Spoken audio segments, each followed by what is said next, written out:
ظہر کی نماز کی اذان دینے لگے، اللہ کے نبی کا انتقال ہو چکا ہے۔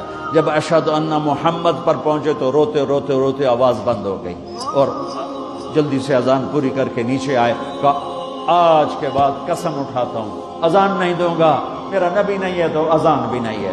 اور حضرت ابو بکر سے اجازت لے کر جب وہ خلیفہ بن گئے جہاد پہ چلے گئے، 6 مہینے تک آئے نہیں۔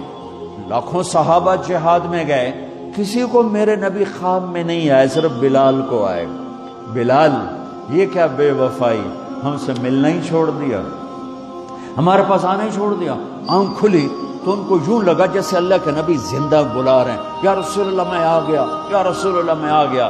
اور اسی وقت اونٹنی کو بھگایا۔ 21 دن کا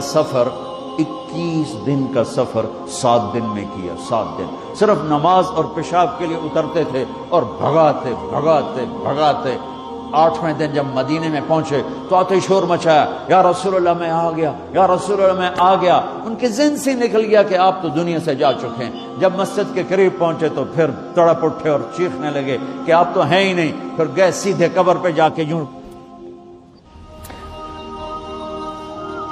قبر کو لپٹ گئے، یا رسول اللہ میں تو آ گیا ہوں، آپ کہاں ہیں؟ یا رسول اللہ میں تو آ گیا ہوں، آپ کہاں ہیں؟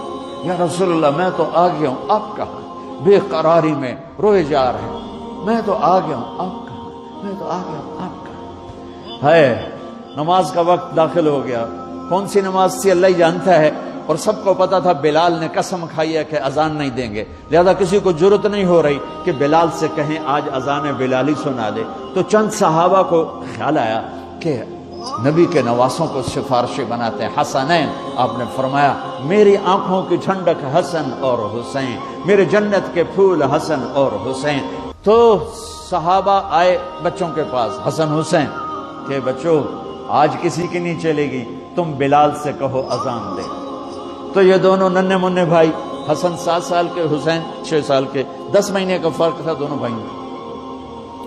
چچا ایک درخواست کہ میرے ماں باپ آپ پہ قربان، آپ درخواست کیوں کہہ رہے ہیں؟ آپ امر کریں، آپ حکم کریں۔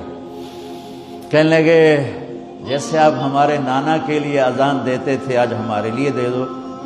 تو ایک دم وہ رونے لگے بلال، کہا ہے میرے بچوں، میں نے قسم اٹھائی تھی کہ میں اللہ کے نبی کے بعد کبھی اذان نہیں دوں گا، لیکن تم پہ تو ہزاروں قسمیں قربان ہیں، میں اپنی قسم توڑتا ہوں اور اذان دیتا ہوں۔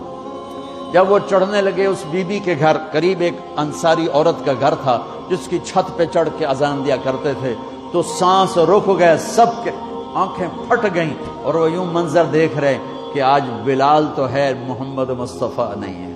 آج اذان بلالی تو ہوگی لیکن محمد مصطفیٰ کی جھلک نہ ہوگی۔ جب انہوں نے کانوں میں انگلیاں، جب انہوں نے اللہ اکبر کہا تو مدینے میں گھر گھر ماتم بچھ گیا، عورتیں بھی چیختی ہوئی گھروں سے باہر نکل آئیں، سارے مدینے کی گلیوں میں چیخ و پکار مچ گئی، اور یوں سب کو لگا جیسے محمد مصطفیٰ زندہ ہیں اور ان کا زمانہ ہے، لیکن آپ تو جا چکے تھے۔ یہ بلال کو جو رتبہ میرے رب نے دیا، یہ غلامی مصطفیٰ کی وجہ سے دیا ہے۔